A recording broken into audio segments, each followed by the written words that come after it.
촛불혁명 이후에 우리의 삶이 바뀌었습니까?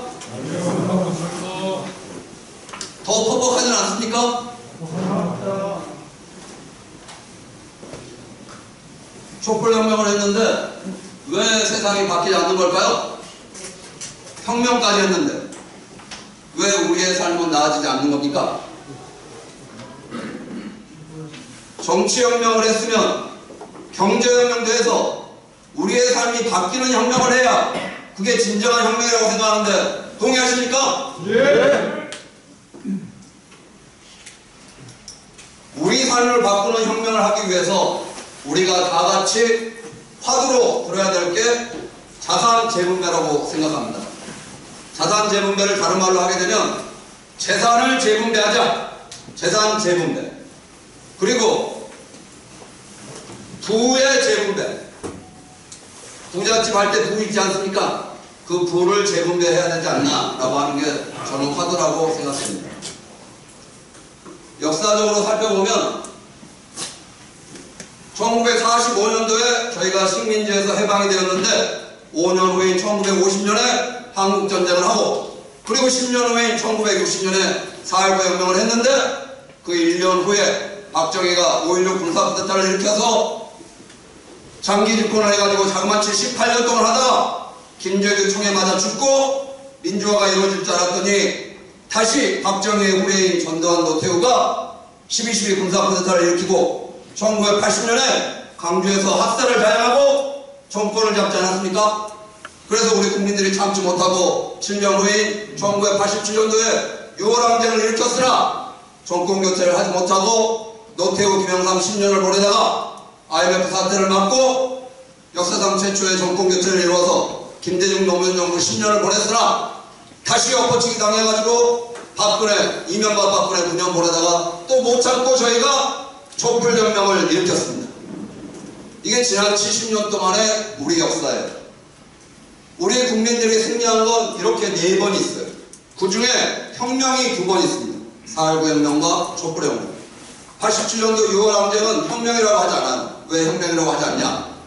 독재자를 권력에서 축출을 못했거든요. 성공을 못했어요.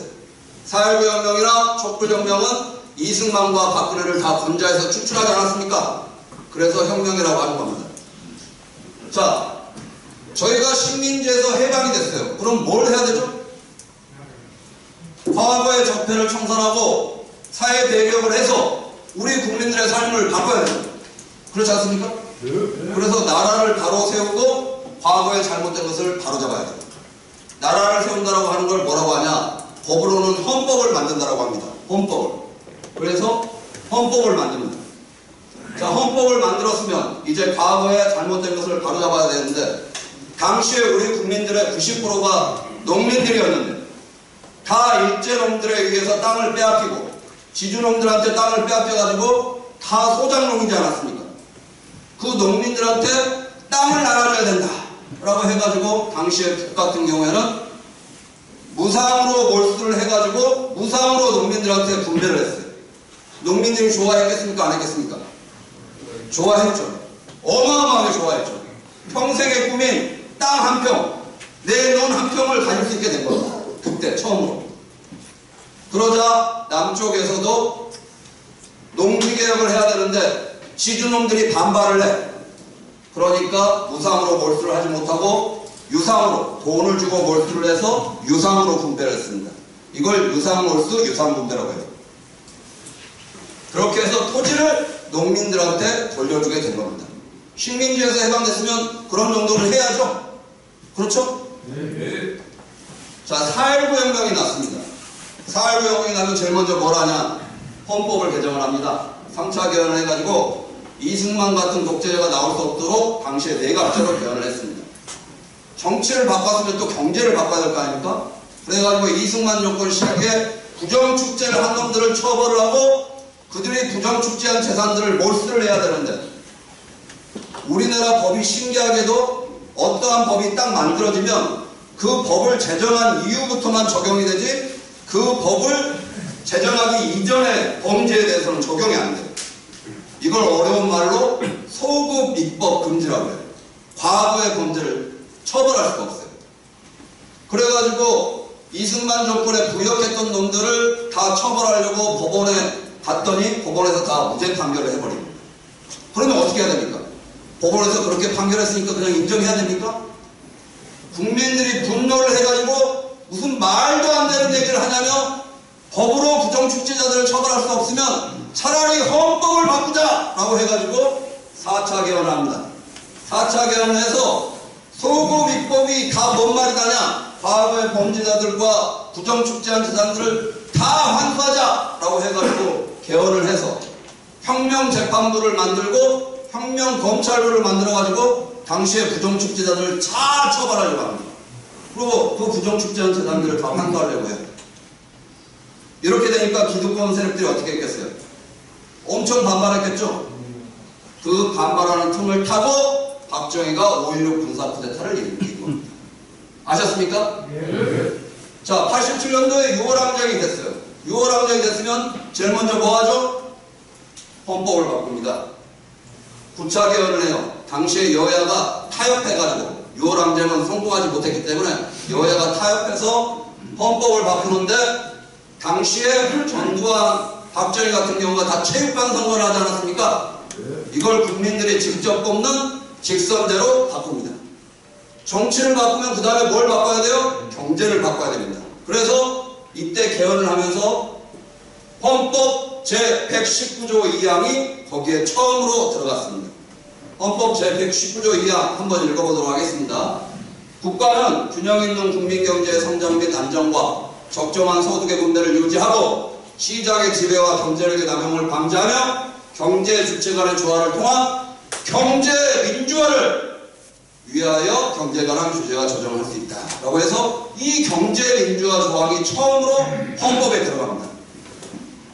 경제 민주화라고 하는 얘기가 무슨 얘기예요? 소수의 특권층을 위한 경제가 아니라 모든 국민들을 위한 경제로 바꾸자라고 하는 게 경제 민주화 아니에요? 그래서 그때부터 경제 민주화 얘기를 하기 시작해가지고 경제 민주화를 주장을 해도 헌법에 반하지 않게 된 겁니다. 이해하셨습니까? 그러면 촛불혁명을 했으면 제일 먼저 뭘 해야 돼요? 헌법을 바꿔야죠. 그런데 지금 헌법이 바뀌었습니까? 그 다음에 경제를 바꿔야 되는데 경제가 지금 바뀌었습니까? 아니 최저임금 뭐 조금 올리더니 다 도로 뺏어가 버리고 노동시간 단축한다고 하더니 다시 노동시간 마음대로 늘릴 수 있는 탄력근로제 확대하려고 그러고 이게 지금 문재인 정부 아닙니까? 그렇죠? 예. 왜 그럴까요? 기득권 세력이 반발하니까 그렇죠. 쫄아가지고 못한단 말이에요. 그래서 촛불혁명이 제대로 되려고 하면 내 삶을 바꾸는 혁명, 우리의 삶을 바꾸는 혁명까지 나아가야 된다고 근본적으로 화두를 던질 수 있는 새로운 정치 세력이 등장해야 되는데 그게 저는 민중당이 돼야 된다고 생각합니다. 동의하십니까? 네! 자, 그러면 우리 사회의 최대 문제는 뭐예요? 우리 사회의 최대 문제. 빈부격차요? 그렇죠. 빈부격차죠. 있는 놈들은 더 가져가고 없는 사람들은 더 힘들어져. 이걸 뭐라고 하죠? 부익부 빈익빈이라고 하죠. 사회 양극화라고 그러고 빈부격차가 커지고 있다고 얘기하지 않습니까? 이걸 한마디 말로 정리하면 불평등이라고 얘기할 수가 있죠. 그렇죠. 그 불평등을 얘기를 하게 되면 우리 주머니에 들어오는 수입, 즉 소득을 가지고 얘기를 많이 하는데 그 소득 불평등을 살펴봤더니 우리나라가 미국 다음으로 가장 불평등한 나라예요. 그 중에 우리 국민들 중에 상위 1%가 모든 소득의 12%를 차지하고 상위 10%가 43%를 차지해요. 열에 한 사람이 모든 국민들의 소득 중에 4개를 가져가고 있고 열에 9사람이 나머지 6개를 가지고 나눠가지고 있어요. 이해하셨습니까? 네. 그런데 이렇게 소득 불평등이 왜 심각하냐라고 살펴봤더니 자, 여기 표 다 보이시죠? 상위 1%가 일해서 버는 근로소득의 비중은 줄어드는 대신에 전체 소득은 높아져요. 상위 10%도 똑같이 일해서 버는 근로소득은 줄어들고 전체 소득은 높아져요. 일해서 버는 소득은 줄어드는데 전체 소득이 높아진다는 얘기는 무슨 뜻이에요? 일하지 않고 버는 소득이 많다는 얘기 아닙니까? 그렇죠? 그러면 일하지 않고 버는 소득을 불로소득이라고 하는데, 불로소득이라고 하는 게 그러면 구체적으로 뭐냐? 자, 불로소득이 구체적으로 뭐예요? 부동산. 또 주식. 아, 좋습니다. 잘 알고 계시네. 요게 통계청에서 국민들의 가구의 소득을 구분하는 기준이에요. 요 안에 다 들어가요. 그 중에 일해서 버는 근로소득이 있고, 자영업자분들이 하시는 것을 사업소득이라고 해요. 그리고 또 하나가 있는데 재산소득이라고 합니다. 그걸. 재산소득이 뭐냐? 통계청에서 그걸 이렇게 분류를 하는데, 부동산에서 나오는 임대소득, 임대료 버는 거 있지 않습니까? 거기에다가 은행에 예금을 넣어놓으면 나오는 이자소득, 주식을 가지고 있으면 나오는 배당소득, 결국 부동산에서 나오는 부동산 소득과 예금과 주식을 합친 금융소득, 이 두 가지를 저희가 불로소득이라고 사회적으로 얘기를 하죠. 그렇죠? 자, 불로소득이 뭐라고요? 다시 정리해보면 부동산 소득과 금융소득입니다. 부동산과 금융 관련해서는 이건 일에서 버는 소득이 아니잖아요.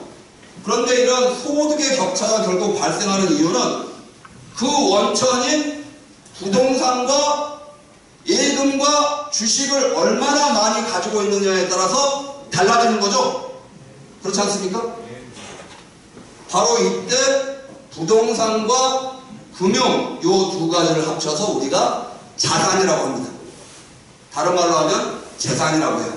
자, 내 재산이 얼마다 이렇게 얘기하면 우리 집이 얼마고, 그 다음에 나는 은행에 돈이 얼마이고, 뭐 주식이 몇 개 있다, 이렇게 이게 재산이지 않습니까?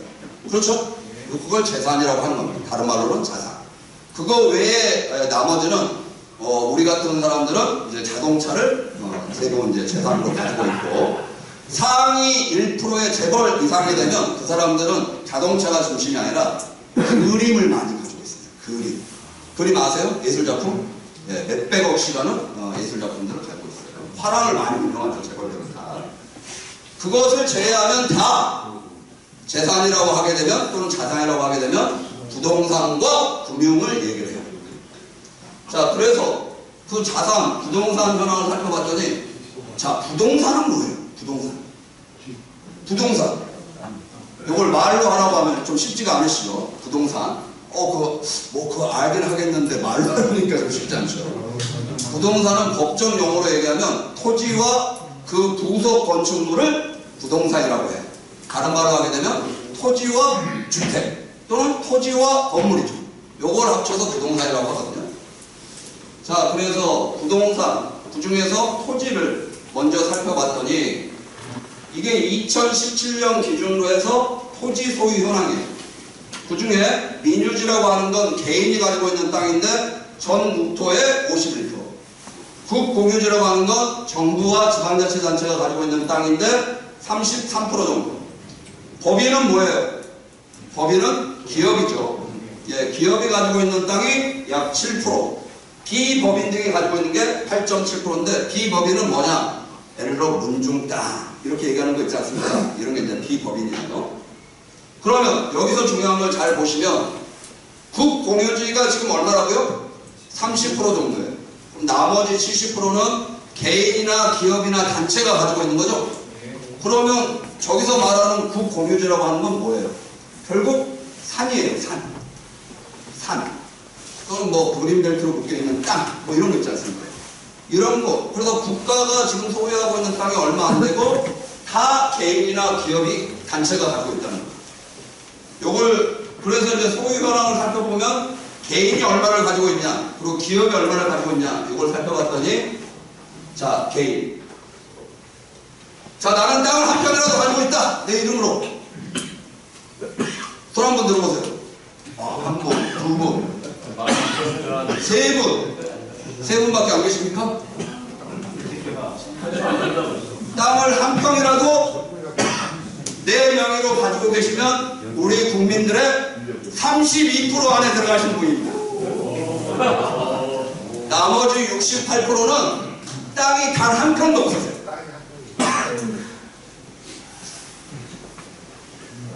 그래서 땅에서 나오는 불로소득은 우리 국민들 중에 32%만 가져가게 되는 거죠. 이해하셨습니까? 그런데 그 땅의 가치, 땅이라고 하게 되면 땅을 얼마나 가지고 있냐, 면적도 있지만 공시가격 기준으로 해가지고 이 땅의 가치가 얼마다 이렇게 얘기하지 않습니까?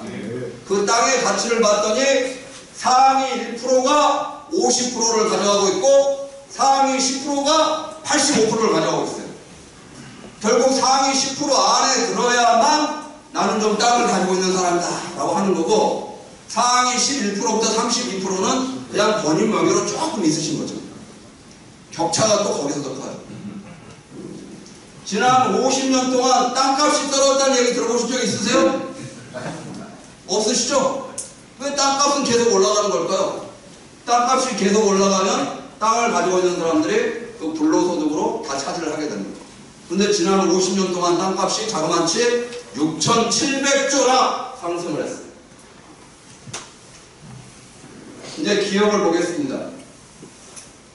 5대 재벌이 소유하고 있는 토지가 지난 23년 동안 61종으로 6배나 올랐는데 10대 재벌로 구분을 해봤더니 10대 재벌이 차지하고 있는 땅이 2007년도에 9,800만 평, 약 1억 평 정도 했는데 10년 후인 2017년에 5억 7천만 평, 자그마치 4억 7천만 평이 늘어났어요.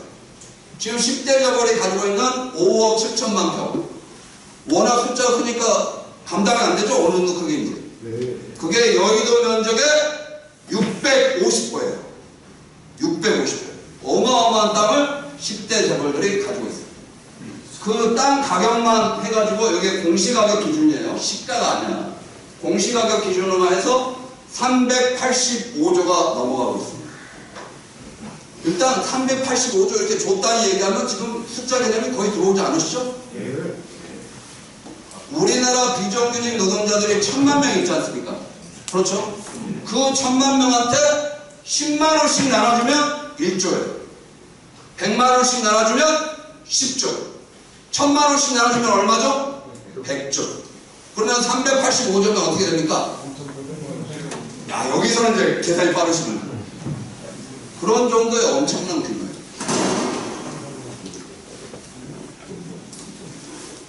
자, 그 다음에 주택을 살펴보도록 하겠습니다.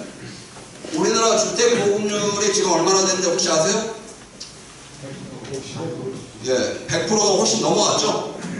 주택 보급률이 100%가 넘어갔다는 얘기는 무슨 얘기예요? 집을 필요로 하는 사람보다 집이 더 많이 있다는 얘기죠? 그렇지 않습니까? 그걸 주택 보급률이라고 하거든요. 그런데 주택 보급률이 100%가 넘어갔는데 집이 없으신 분들이 많으시죠? 왜 그러는 거예요? 물론 돈이 없어서 그런 것이기도 하죠. 또 그런데 한편으로 살펴보면 집을 가지고 있는 사람이 더 많이 집을 가지고 있기 때문에 그런 거 아니겠습니까? 그래서 상위 1%가 가지고 있는 주택이 평균 몇 채예요? 7채예요. 자그마치 91만 채를 가지고 있어요. 이 사람들은 집값이 올라가면 무조건 좋겠죠. 없는 사람들은 힘이 들지만. 자, 이게 이제 주택 현황이고, 그 다음에 이제 금융을 살펴봐야 될 거 아닙니까? 자, 금융이라고 하게 되면 은행의 예금에서부터 나오는 이자, 그리고 주식을 가지고 있으면 나오는 배당인데, 이자 소득은 대부분 상위 1%가 가져가고 상위 10%가 90%를 가져가요. 여러분 은행 계좌에 이자가 얼마 찍히는지 혹시 관심 있게 보신 적 있으십니까? 380원이요. 27원. 380원? 저랑 비슷하시네요? 저도 지난달에 365원 찍혔던데, 예금 이자가 1% 정도밖에 안 되기 때문에 사실은 큰 관심 없으세요. 그렇지 않습니까? 우리나라 국민들 90% 있지 않습니까? 90% 국민들이 연간 찍히는 이자 평균이 6,000원입니다. 여기 상위 0.1%는 얼마일 것 같아요? 예. 몇 10억, 몇 100억까지 가는 거죠. 그것보다 더 심각한 게 배당인데, 자, 나는 주식을 한다. 왜 이거 주식 하시는 분이 없어요? 아, 있어요? 주식 하시는 분. 지금 주식 하시는 분들은 지금 난리 났죠. 폭락해가지고. 주식을 하게 되면 배당이 이제 나오게 되는데, 요 배당을 보게 되면 상위 0.1%가 다 가져가고 있지 않습니까? 여기서 말하는 상위 0.1%는 누구겠어요? 네, 재벌 총수들이죠. 재벌이 돈을 벌면, 그 기업이 돈을 벌면 주식을 가진 사람한테 배당을 주는데, 그 주식을 제일 많이 가지고 있는 사람이 누구예요? 재벌 총수잖아요. 삼성전자가 돈을 벌어가지고 배당을 주게 되면 이재용이 제일 많이 배당으로 가져가죠. 그래서 이 배당 관련해가지고는 상위 0.1% 재벌들이 거의 독차지하고 국민들은 없어요. 그래서 국민들은 불로소득이 없고 재벌 총수들이 주로 이자 소득과 배당 소득을 가져가는 겁니다. 이해하셨습니까? 네.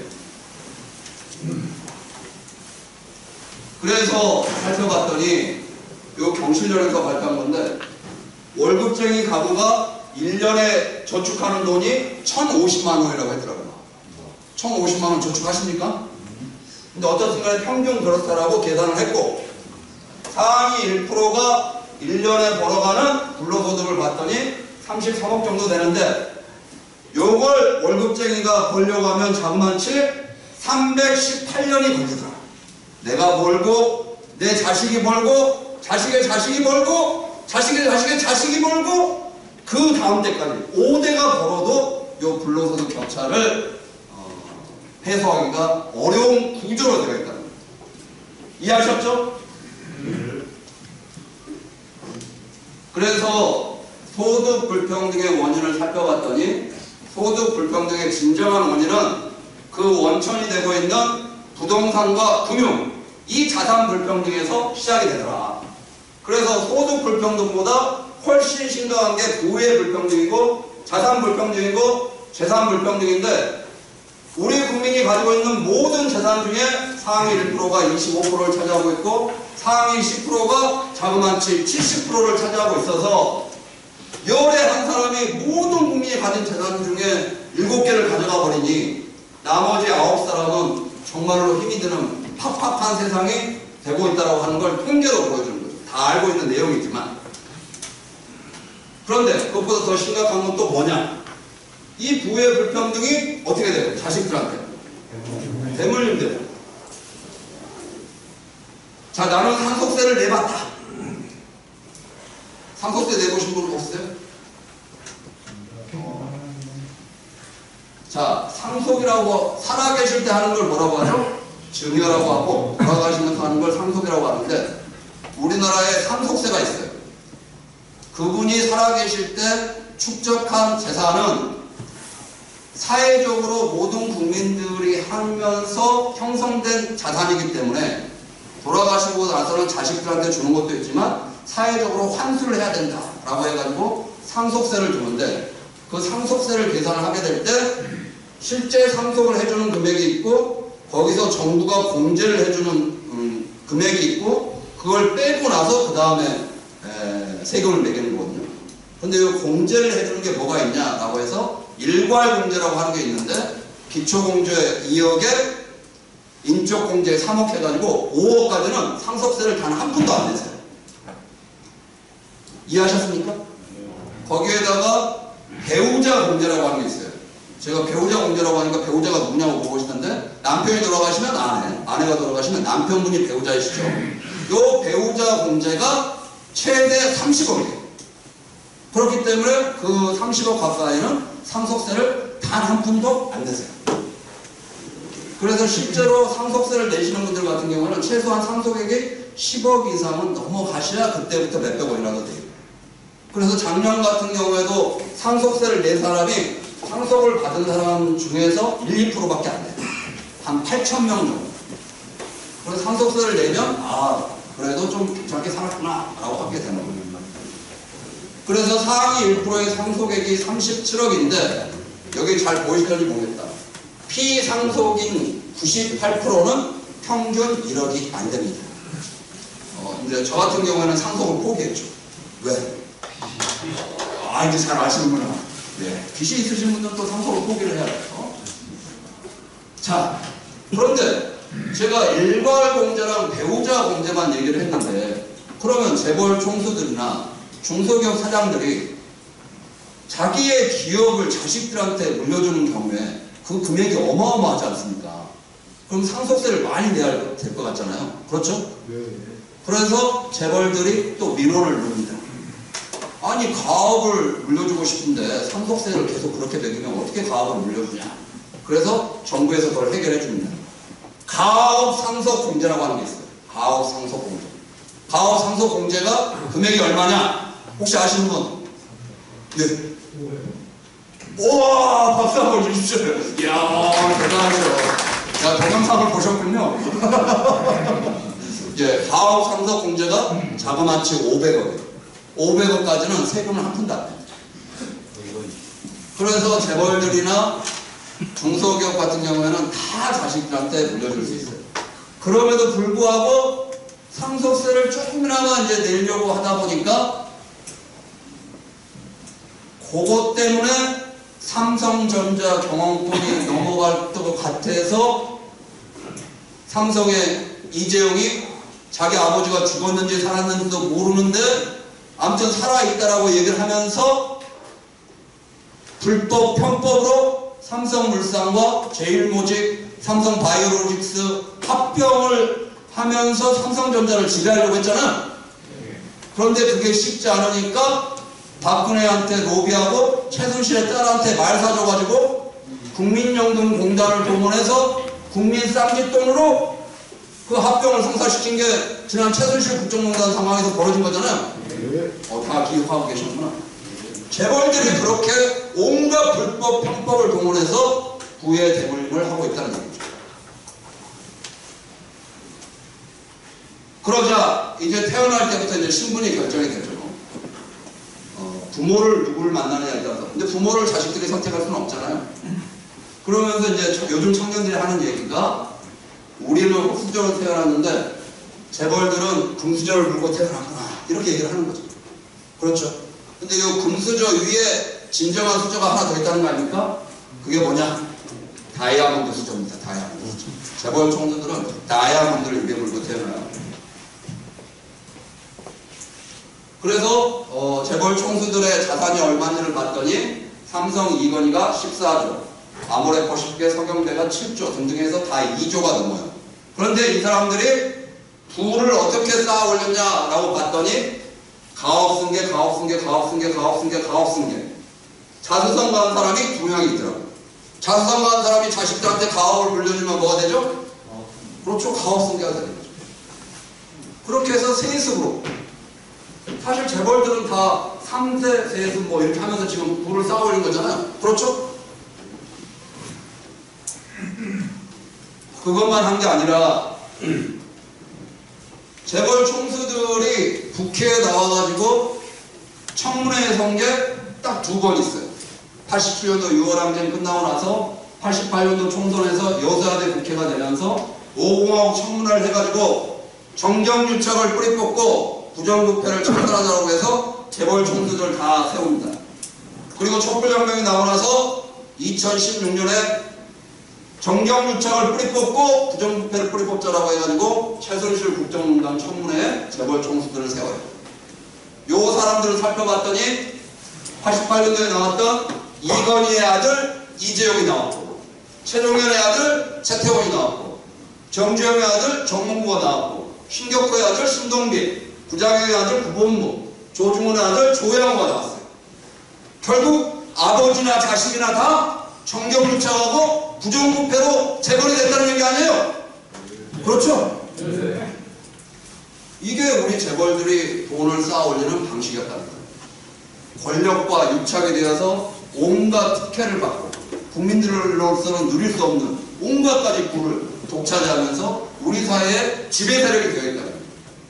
이 재벌 총수들의 부, 이 재벌 총수들의 자산을 국민들의 몫으로 돌려줘야 되지 않습니까? 네! 자, 그러면 이제 해법을 이제 제시를 해야 되는데, 도대체 이제 자산 재분배를 어떻게 할 거냐? 해법은 먼저 부동산 먼저 말씀드리도록 하겠습니다. 부동산. 저는 이제 좀 어려운 용어인데 토지와 주택 공유제를 하자 이렇게 이제 주장을 할 거예요. 차분히 한번 들어보세요. 싱가포르라고 하는 나라를 아시죠? 예, 싱가포르 같은 경우에는 싱가포르 주택개발청이라고 있습니다. 우리로 따지면 이제 LH공사, 토지공사, 주택공사였죠. 그 주택개발청에서 공공주택을 월소득 6천 싱가포르 미만인 가구들한테 공공주택을 공급을 하는데 월소득 6천 싱가포르 달러는 우리 돈으로 하게 되면 약 500만 원 정도 됩니다. 이 가구들한테 공공주택을 주는데 공공주택을 민간주택, 민영주택의 3분의 1 가격으로 줘요. 그런데 우리도 공공임대가 있지 않습니까? 임대아파트가 있잖아. 근데 공공임대아파트가 대부분은 크기가 작고 일반 분양아파트 옆에 있어가지고 사람들이 막 차별도 하고 못 지나가게. 그래서 쉽지 않죠. 반면에 싱가포르에서 제공하고 있는 공공주택은 방 4개, 방 5개짜리 중형 아파트가 공공주택의 90%예요. 자, 나는 방 4개짜리 집에서 산다. 왜 이렇게 손을 안 드세요? 자, 방 5개짜리 집에서 산다. 없습니까? 어마어마하지 않습니까? 방 4개, 방 5개면 30평은 무조건 넘어갈 거 아니에요? 그렇잖아요? 40평, 50평대. 예. 그런 공공아파트를, 공공주택을 3분의 1 가격으로 준단 말이에요. 그래서 싱가포르 국민의 80% 이상은 다 공공주택에서, 방 4개, 방 5개짜리 주택에서 산단 말이에요. 좋죠? 근데 이분들이 이사를 가게 될 때 집을 파는데 다른 사람한테 팔게 되면 높은 값에 받으려고 할 거 아니에요? 이러다 보면 뭐가 발생하죠? 투기가 발생하죠. 그래서 싱가포르에서는 3분의 1 가격으로 주는 대신 이사를 갈 때 파는 경우에는 다른 개인들한테 못 팔고 처음에 그 공공주택을 줬던 주택개발청에만 팔 수가 있어요. 그리고 그 팔 때는 처음에 받았던 가격 민간주택의 3분의 1 가격으로 똑같이 파는 거예요. 이렇게 해서 싱가포르 주택개발청이 그걸 또 환수를 해가지고 또 3분의 1 가격으로 필요한 사람들한테 공급을 하는 거죠. 이러면 부동산 투기가 발생해요, 안 해요? 안 되죠. 이렇게 모든 국민들이 필요로 하는 방 4개, 방 5개짜리 아파트에 살 수 있도록 하면 진짜 좋지 않겠습니까? 그리고 싱가포르에서는 이미 하고 있는데 왜 우리는 못하는 거죠? 우리는 왜 못하는 겁니까? 그 이유가 싱가포르는 국토의 90%가 국유지예요. 국가가 소유를 합니다. 국가가 소유를 하고 있기 때문에 국가 소유의 땅에다가 공공주택을 지어가지고 저렴하게 국민들한테 공급할 수가 있는 것이죠. 나머지 민간이 가지고 있는 땅이 10%니까 그건 너희들 알아서 해라 이거고 90%의 땅에다가는 공공주택을 짓는 거죠. 그런데 제가 아까 토지 소유 구분을 할 때 우리나라는 국공유지가 얼마라고 그랬어요? 30%라고 했죠. 그리고 그게 다 뭐라고요? 산이에요. 그러니까 지금 국가가 공공주택을 제공하려고 해도 쉽지 않고 심지어는 공공임대가 들어온다고 하면 그 지역에 있는 사람들이 절대 들어오면 안 된다고 시위를 하지 않습니까? 심지어는 장애인 학교 들어온다고 하면 딱 시위해가지고 집값 떨어진다고 못 들어오게 하죠. 이게 우리 현실 아닙니까? 그럼 이 현실을 바꿔야 될 거 아니에요?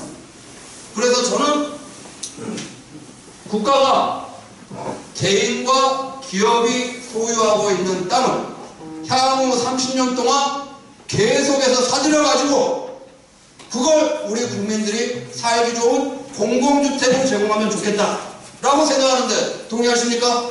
네. 그러려고 하면 개인과 기업이 가지고 있는 땅을 국가가 사들여야 돼요. 개인과 기업이 가지고 있는 땅을 더 이상은 확장하지 못하도록 그 소유를 제한을 해야 될 거 아니에요? 그런데 그 소유를 제한하기가 쉬워요? 쉽지 않아요? 예, 쉽지 않죠. 쉽지 않아요.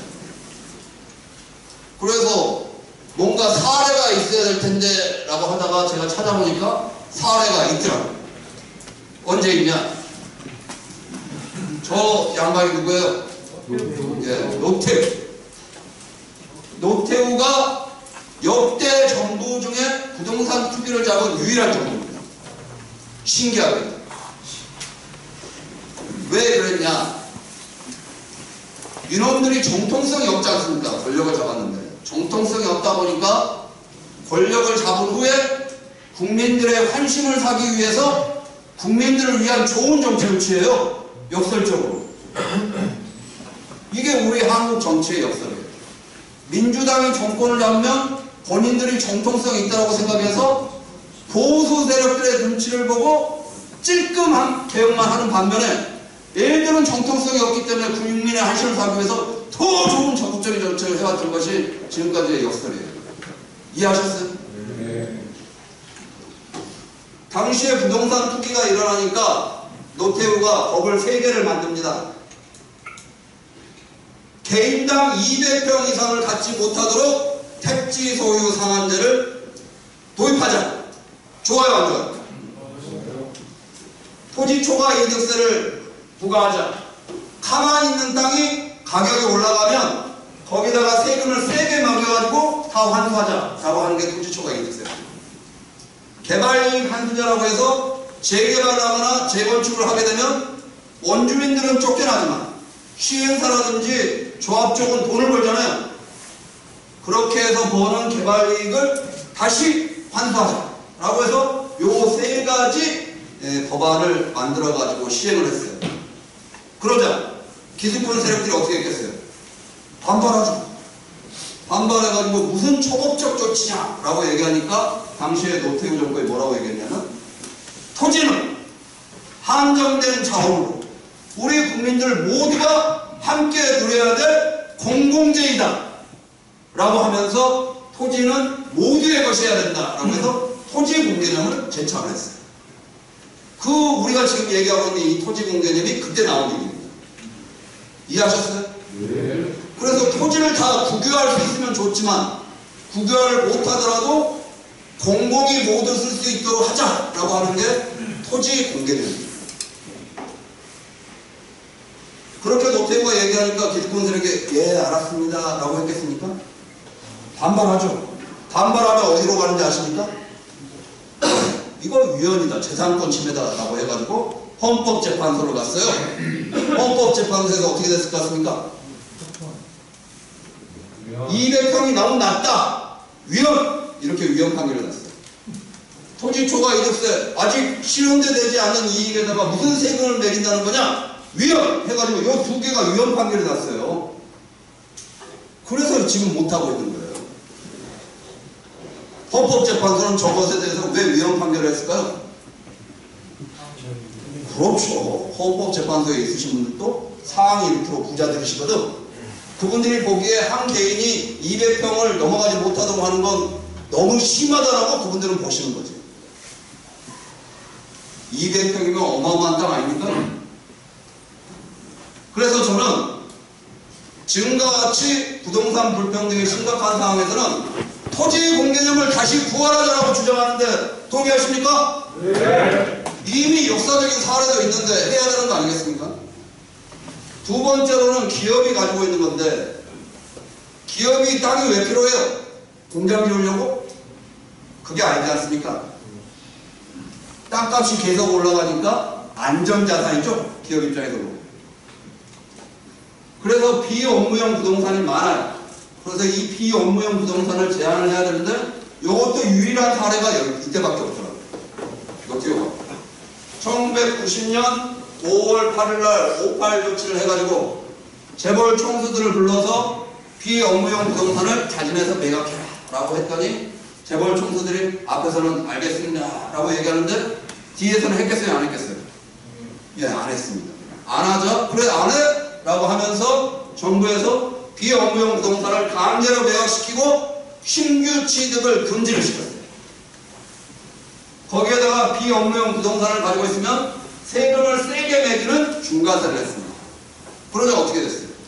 재벌 총수들이 그때부터 팔기 시작해가지고 49개 재벌이 5,700만 평에 달하는 비업무용 부동산을 매각을 강제로 하게 됩니다. 이런 정도의 단호한 조치를 해야 재벌들이 필요로 없는 땅을 마음대로 가지 못하도록 제한할 수 있다고 생각하는데 동의하십니까? 네. 이런 정도는 해야 되는 거 아니겠습니까? 부동산 투기를 잡으려면. 그래서 저는 토지 공개념을 다시 부활을 시켜서 택지 소유 상한제도 다시 도입을 하고 200평이 너무 작다 그러면 210평을 도입하던가 220평 못 가져가도록 하던가 택지 소유 상한제 도입하고 주택도 공개념을 도입을 해가지고 1가구 3주택 이상은 제한을 하자. 1가구 1주택이 맞는데 취업이나 학업 때문에 2주택을 해야 될 수가 있잖아요. 그러니까 거기까지는 인정을 하는데 3주택부터는 다 돈 벌려고 집을 사는 거 아닙니까? 그렇죠?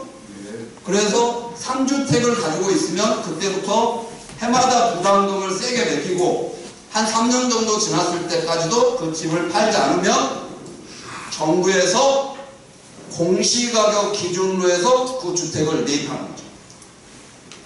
공시가격 기준으로 하게 되면 어떻게 되죠? 시가보다 낮잖아요. 그래서 3년 안에 팔아라 라고 해가지고 팔게 해서 정부에서 그것을 다시 환수를 해가지고 공공주택으로 제공하자라고 하는 겁니다. 그리고 재벌의 비업무용 부동산 소유를 금지시키고 고위공직자들도 1가구 1주택 이상 갖지 못하도록 부동산 백지 신탁제를 도입해서 향후 30년 동안 국공유주를 늘리고 우리 국민들한테 살기 좋은 공공주택을 최대한 무상으로 공급할 때까지 정말로 부동산 투기 왕국이 아니라 국민들을 위한 주택의 나라가 될 수 있도록 만들어보자라고 저는 주장하는데 동의하십니까? 네.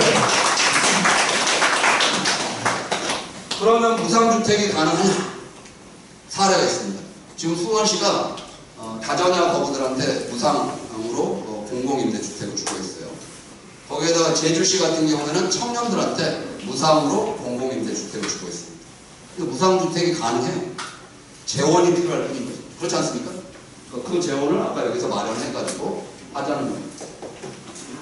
자, 저는 이거 동의하신 걸로 알고 있는데 다음으로 넘어갑니다. 두 번째로는 보유세인데, 자, 보유세 들어봤다. 보유세. 왜 들어보신 분들이 생각보다 많지 않나요? 보유세, 우리가 돈 많은 사람을 뭐라 그래요? 부유층이라고 그러죠? 부유층. 부유층한테 매기는 세금이 부유세입니다. 이해하셨습니까? 요걸 좀 어려운 용어로 부의 소유의 재산이 얼마냐에 따라서 그 세금을 부과하는 것인데 2004년도 총선에서 민주노동당이 주장을 해가지고 상당히 바람을 일으켰다가 노무현 정부가 당시에 종합부동산세를 도입하면서 부유세 논쟁이 좀 가라앉았었습니다. 그러다가 어떻든 간에 그런 종부세로 했다가 부유세가 가라앉았는데 최근에 부유세가 다시 수면 위로 올라오고 있어요. 올라오는 곳이 어디냐? 우리보다 더 불평등한 나라가 어디라고 그랬습니까? 미국에서 지금 그 논쟁을 하고 있습니다. 미국에 민주당이 있고 공화당이 있는데 공화당의 대통령 후보는 트럼프예요. 현재 대통령. 민주당의 대통령 후보가 누구냐를 놓고 경쟁을 하고 있는데 버니 샌더스가 4년 전 대통령 선거에서 원래는 무소속이었는데 미국의 민주당으로 입당을 해가지고 민주당 대선 후보로 나왔어요. 그때 샌더스가 뭘 주장을 했냐? 상위 1% 부자들이 모든 부를 독차지하면서 99%의 사람들은 가난해지고 있다. 더 이상 상위 1%를 위한 경제가 아니라 99% 모든 국민들을 위한 경제로 나는 바꾸겠다! 라고 하면서 나왔습니다. 지금 우리가 주장하는 거랑 똑같죠? 이 사람이 지금 주장하고 있는 게 뭐냐? 부유세입니다. 상위 1% 부자들한테 세금을 매겨가지고 그걸 가지고 국민들한테 돌려주겠다. 그래서 워런 같은 경우가 500억이 넘어가면 연 2%, 10억 달러 같은 경우 1조가 넘어가면 연 3% 부유세를 내리려고 하니까 샌더스는 오히려 더 세게 얘기해가지고 3,200만 달러 이상이면 1%로 시작해서 100억 달러 가량한테는 8%까지 부유세를 매기자라고 얘기를 하고 있다. 상위 1% 부자들이 더 많은 세금을 내야 되는 거 아닙니까? 네. 미국에서 이제 이런 정도 논쟁을 하고 있는데 이것보다 더 센 주장이 나왔어요. 어디서 나왔냐? 프랑스에서 나왔습니다. 프랑스. 이 피케티가 유명한 이유가 상위 1% 부자들이 모든 부를 가져가면서 99% 사람들이 가난해지고 있다고 하는 걸 통계적으로 분석을 해가지고 제출한 경제학자예요. 그래서 이 사람이 21세기 자본이라고 하는 책을 딱 내면서 어마어마한 화두가 되었고, 전 세계에서 부의 불평등이 너무 심각하다라고 하는 것이 사회적으로 화두가 되었어요. 아까 버니 샌더스 열풍과 거의 동시에 일어나게 됩니다. 그 샌더스가 21세기 자본 이후에 두 번째 책을 내는데 자본과 이데올로기라고 하는 책을 출간했습니다. 근데 여기서 이 사람이 주장하는 내용이 뭐냐? 상위 0.1% 부자들한테 부유세를 최대 90%를 부과하자. 요 말이 뭔 말이에요? 1조의 재산을 가지고 있으면 9천억은 사회적으로 환수하고 1,000억만 남겨놓자. 상속세를 최대 90%를 부과하자. 1조를 상속을 해주면 그 중에 9천억은 환수를 하고 1,000억만 남겨놓자. 그렇게 해서 환수한 돈을 25세 청년들에게 12만 유로, 우리 돈으로 하면 1억 5천만 원을 주자라고 했어요. 왜 25세 청년들이냐? 25세 청년들 같은 경우가 사회에 아직 나오지 못했으면 취업을 못했기 때문에 소득도 없고, 부모로부터 재산을 못 물려받았으면 재산도 없을 거 아닙니까? 그래서 요즘 20대 청년들 같은 경우에 포기하는 게 많잖아요.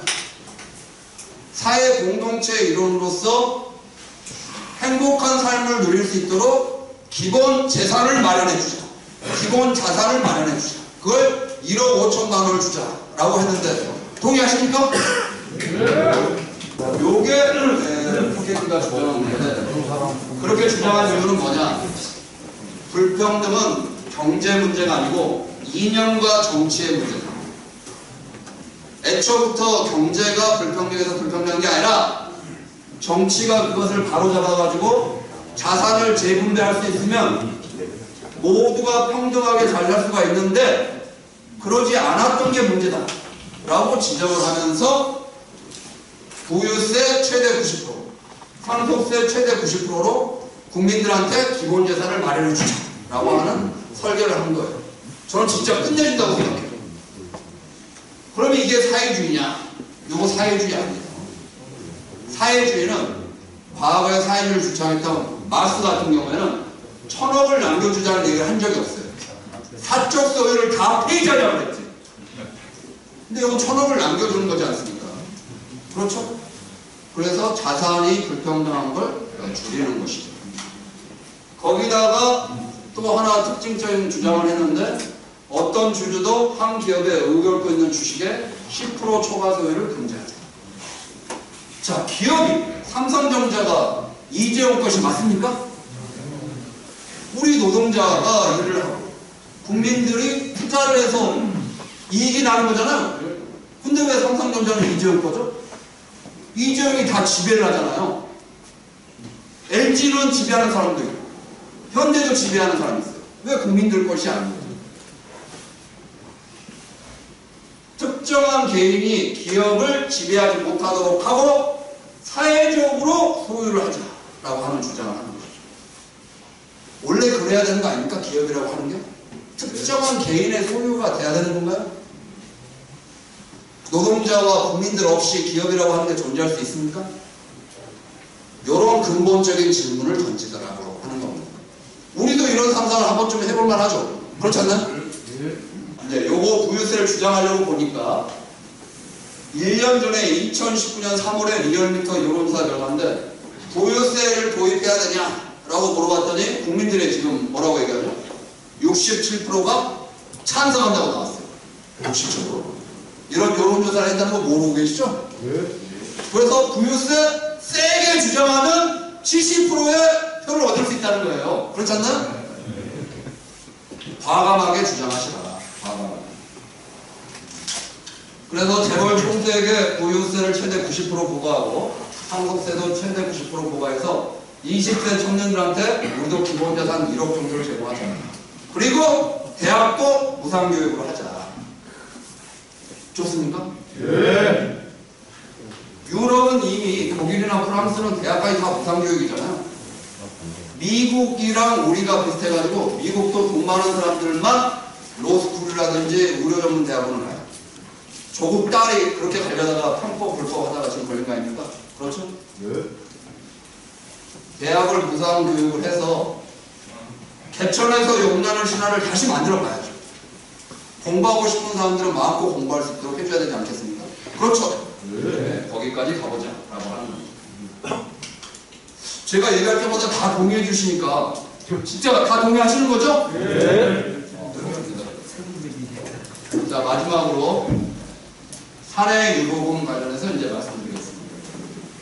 재벌들이 이제 쌓아놓고 있는 사내 유보금이라고 하는 게 있는데, 사내 유보금이 말이 어려워요. 저 유보를 반대로 바꾸면 어떻게 되죠? 보유. 예. 회사 내에 보유하고 있는 금액을 사내 보유금인데, 보유를 살짝 바꿔가지고 유보금이라고 했어요. 아셨죠? 그러면 재벌의 사내 유보금이라고 하는 건 뭐냐? 기업이 돈을 벌면 그 돈을 노동자들한테 임금을 주고 주식을 가지고 있는 사람한테 배당을 줍니다. 임금을 주고 배당을 주고 남은 돈이 있을 거 아니에요? 요걸 사내 유보금이라고 하는데, 요 사내 유보금을 어디다 쓰고 있냐? 아까 얘기했던 비업무용 부동산을 사는데 쓰고 있다는 거고, 삼성 이재용이 삼성전자를 지배하기 위해서 계열사에 주식을 매입하는 데 쓰고 있다는 거 아닙니까? 그러면 상식적으로 생각을 했을 때 기업이 돈을 번 게 노동자들이 일하고 국민들이 투자해서 번 돈이니 노동자들한테 임금을 더 많이 주면 좋고 국민들한테 더 많이 배당을 해주면 좋은 거 아니에요? 근데 왜 안 하는 거죠?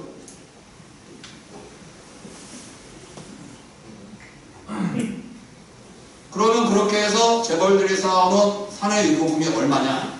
얼마일 것 같아요? 2017년에 기업 사내 유보금이 1,500조 가량 되고, 그 중에 30대 재벌이 950조 가량 됩니다. 자, 1,500조면 1,000만 비정규직 노동자들한테 얼마를 줄 수 있는 돈이죠? 제가 아까 말씀드렸잖아요.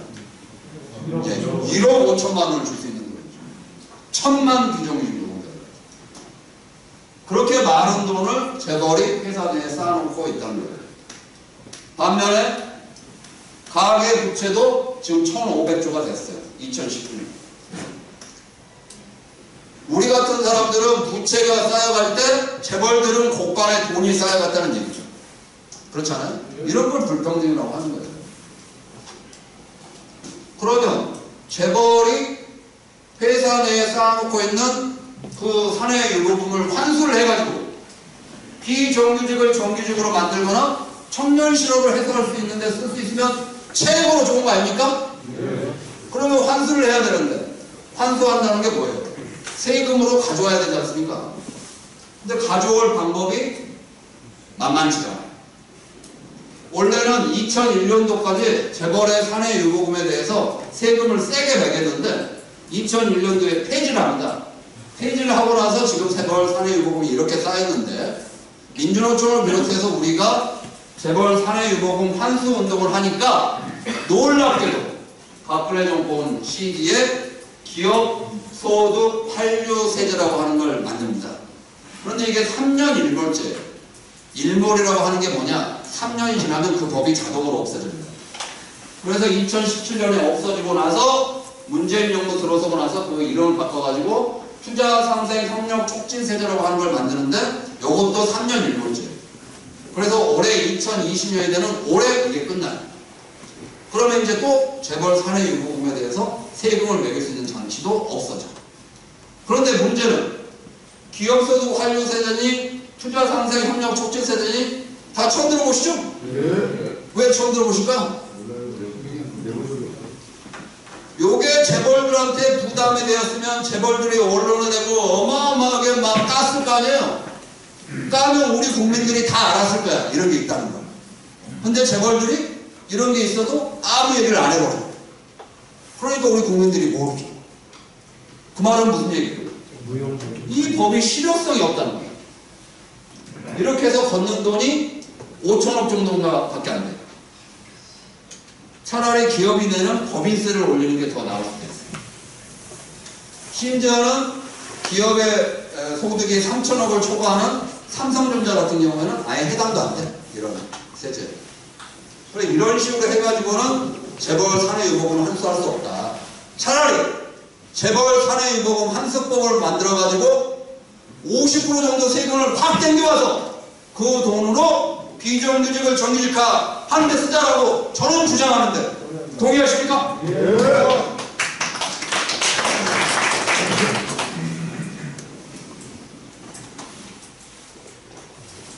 공공부문에서 비정규직을 정규직화 하는 게 이제 문재인 정부 정책이었잖아요. 그러면 비정규직이 줄어들어야 되는데 지금 비정규직이 어떻게 됐습니까? 더 늘어났습니다. 민간 부문의 비정규직을 어떻게 하면 정규직으로 만들죠? 법을 바꾸면 됩니까? 청년 실업이 지금 10% 가까이 돼요. 자, 공공부문은 정부가 한다고 치고 민간 부문의 비정규직을 어떻게 하면 정규직으로 만들 방법이 있냐라고 했을 때 그동안 우리가 주장했던 게 기간제법 폐지하고 파견법 폐지하자 이렇게 주장을 했어요. 기간제법이 2년 동안 비정규직을 쓸 수 있게 하는 법이고 파견법이 이제 간접 고용을 할 수 있도록 하는 법이니까 이 두 개를 폐지하자라고 했는데 이런 상상을 해볼 수가 있죠. 이런 상상. 어떤 상상이냐? 헌법에다가 모든 노동자는 기간에 정함이 없이 직접 고용한다. 요 한 줄만 헌법에 딱 넣자. 이렇게 한 줄만 딱 넣게 되면 재벌들이 비정규직을 사용하게 되면 뭐가 돼요? 헌법 위반이 되지 않습니까? 이렇게 만들 수는 없나? 라고 하는 생각을 해보게 되는데 이게 우리 민중당이 제출한 개헌안 내용입니다. 그래서 이제 우리도 이게 노동자들을 위한 국가가 되려고 하면 헌법에 딱 넣자. 한 줄만. 뭐라고요? 모든 노동자는 기간에 정함이 없이 직접 고용한다. 이 한 줄만 넣자는 거예요. 동의하시죠? 네. 그런 정도까지 상상을 하고 운동을 해야 된다라고 하는 겁니다. 그래서 재벌의 사내유보금을 환수를 해서 비정규직을 정규직으로 만들고 민간 부문에서도 청년 실업 해소를 위한 노동자 기금을 설치를 하자. 특권층 최고액 연봉을 최저임금 10배로 제한하자라고 하는 건데 최저임금은 정해져 있지만 최고임금이 정해져 있습니까? 안 정해져 있죠? 최고임금을 최저임금이랑 연동을 시켜가지고 10배 이내로 제한을 하면 임원들이 재벌 총수가 자기 연봉을 올리려면 뭘 올려야 돼요? 최저임금을 올리도록 해보자 라고 하는 구상입니다. 좋습니까? 네. 요걸 스위스에서 국민투표를 붙였습니다. 스위스에서는 최고임금과 최저임금을 12배로 제한하자. 국민투표에서 어떻게 됐을 것 같아요? 안타깝게도 부결이 됐습니다. 대신 찬성률이 42% 가까이 나왔어요. 스위스 같은 나라는 그런 상상을 하는데 우리도 그런 상상 좀 해보면 어떻습니까? 좋지 않습니까? 네. 이런 걸 해서 우리 삶을 바꿔보자 라고 하는 겁니다. 그런데 이게 현재 국회에서 돼요 안 돼요? 왜 안 되죠? 그렇지. 그걸 이제 평상시에 하시는 말씀을 제가 근거 있게 이제 얘기를 해보면 지난 2016년도에 당선된 국회의원들의 재산이에요. 국회의원 평균 재산이 얼마죠? 41억 400만 원. 우리나라 상위 1% 특권층의 평균 재산이 24억인데 그 2배 정도 돼요. 그 중에 새누리당이 당연히 42억으로 많은데 더불어민주당도 얼마죠? 36억 가까이 됩니다. 다 상위 1% 특권층. 국회에서 부동산 투기를 잡아야 될 거 아닙니까? 못 잡는 이유가 뭐죠? 국회의원들이 봤더니 국회의원들의 절반 이상은 다 다주택자예요. 그 중에 새누리당 같은 경우에는 국회의원의 3분의 2가 다주택자고 더불어민주당도 절반 가까이가 다주택자예요. 그 사람들이 자기 재산 깎는 일을 하려고 할까요? 안 하죠. 그리고 부동산 투기를 못 잡아요. 국회에서. 부동산이 폭등하게 되면 국회에서 이거 해야 된다 저런 거 해야 된다라고 온갖 설레발을 떨지만 한 번도 제대로 된 적이 없어요. 왜? 자기 재산과 관련된 문제.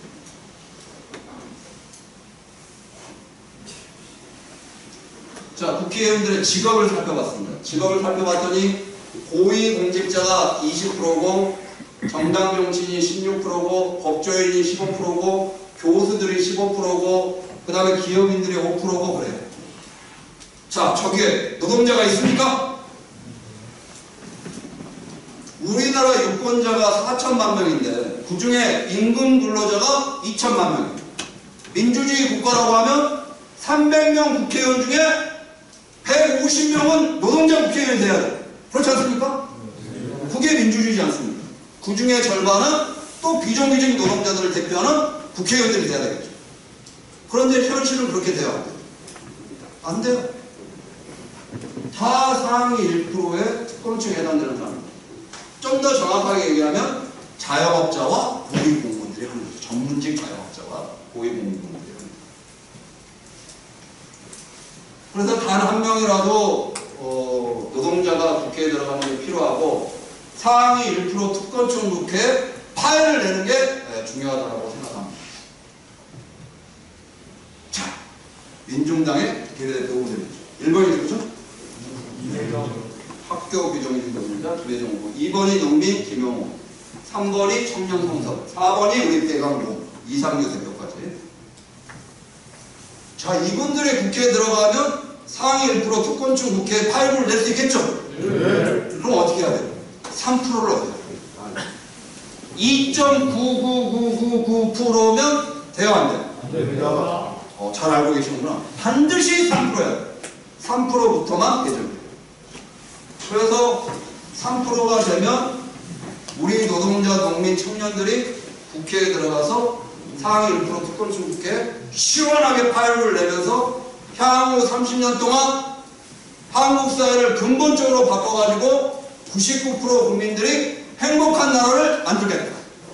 상위 1%의 고위공직자들과 상위 0.1%의 재벌들이 우리 노동자의 피땀으로 쌓아 올린 부를 이제 사회적으로 환수해서 재분배하겠다! 라는 얘기를 시원하게 한번 하자라고 하는 게 저는 이번 총선이라고 생각합니다. 동의하십니까?